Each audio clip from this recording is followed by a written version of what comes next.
Adakah doa yang dapat ditujukan kepada seseorang untuk dia membayar hutangnya pada kita? Setahu saya tidak tahu ya, ada riwayat khusus masalah ini. Yang ada riwayat itu kalau kita terlilit utang, gitu kan? Karena Ibnu Abbas mengatakan kalau engkau membaca dalam riwayat sahih, kalau engkau membaca Allahumma kfini bihalalika an haramik waqdin bi fadlika amman siwak. Allahumma kfini bihalalika an haramik, ya Allah cukupkanlah aku menikmati yang halalmu dan jauhkan aku dari yang haram, waqdini bifadlika amman siwak, dan lepaskan saya dari ketergantungan kepada selainmu, maka akan dibayarkan utangmu oleh Allah walaupun memenuhi langit, kata Ibnu Abbas radhiyallahu anhu. Ini harus diamalkan, dan ingat kalau berdoa ikutkan dengan hadis Nabi yang lain riwayat Bukhari, ud'ullaha mukinuna bil ijabah. Berdoa sama Allah diikuti dengan keyakinan penuh Allah akan ijabah. Fa innallaha la yaqbalu ad-du'a min qalbil ghafil. Allah tidak akan pernah terima doa dari hati yang lalai.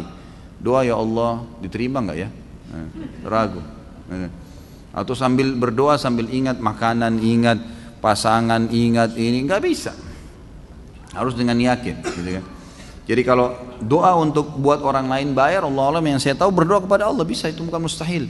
Pernah terjadi dalam sebuah riwayat yang sahih, Umar bin Khattab pada saat mengirim pasukan di perang Qadisiyah, menembus benteng-benteng Persia. Nah pada saat itu pasukan muslimin yang masuk dari 12.000 orang pasukan ini, itu kan kalau pasukan jihad masuk dan menang, berarti lokasi yang ditembus itu menjadi harta rampasan perang. Jadi miliknya mereka, miliknya mujahid. Jumlah mereka kecil, wilayah Persia besar, gitu kan. Ini kalau dibagi ini luar biasa gitu. Maka waktu itu mereka sudah mau bagi, tapi sebelumnya minta saran Umar bin Khattab. Umar berpikir untuk apa, mujahid ini nggak butuh sebanyak ini. Maka Umar bin Khattab juga berpikir mereka mu'allaf, baru masuk Islam, baru mengenal Islam lebih baik. Ganimah ini harta rampasan perang dibagi aja, tetap pemiliknya tapi dikasih setengah kepada para mujahid. Waktu itu Bilal radhiyallahu anhu sahabat Nabi yang lain menolak. Waktu Umar bin Khattab kasih keputusan, kata Bilal, ya Amir Mukminin, jelas hukum agama kita, gitu kan? Ini dibagi untuk mujahidin. Maka Umar bin Khattab mengatakan, wahai Bilal, pikirkanlah, kalau kau mendapatkan sekian bagian dari Persia, kau mau apain tuh harta?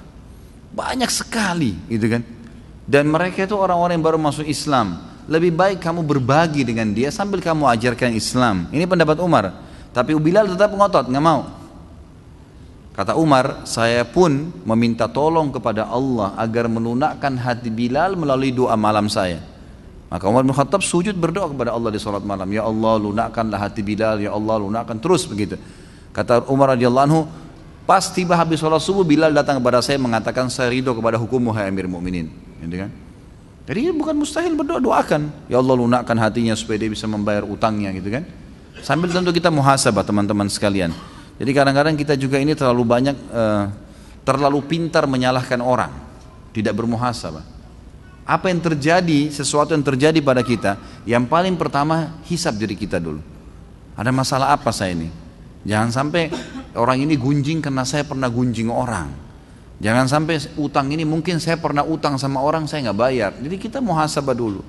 Kalau kita sudah tidak temukan variabel kesalahan kita, nah baru gitu. Baru kita mungkin ini cobaan murni, bukan karena kesalahan saya. Tapi kalau kita memang dasarnya ada kesalahan dulu, mintalah kepada Allah mudah-mudahan jadi pengampunan dosa gitu.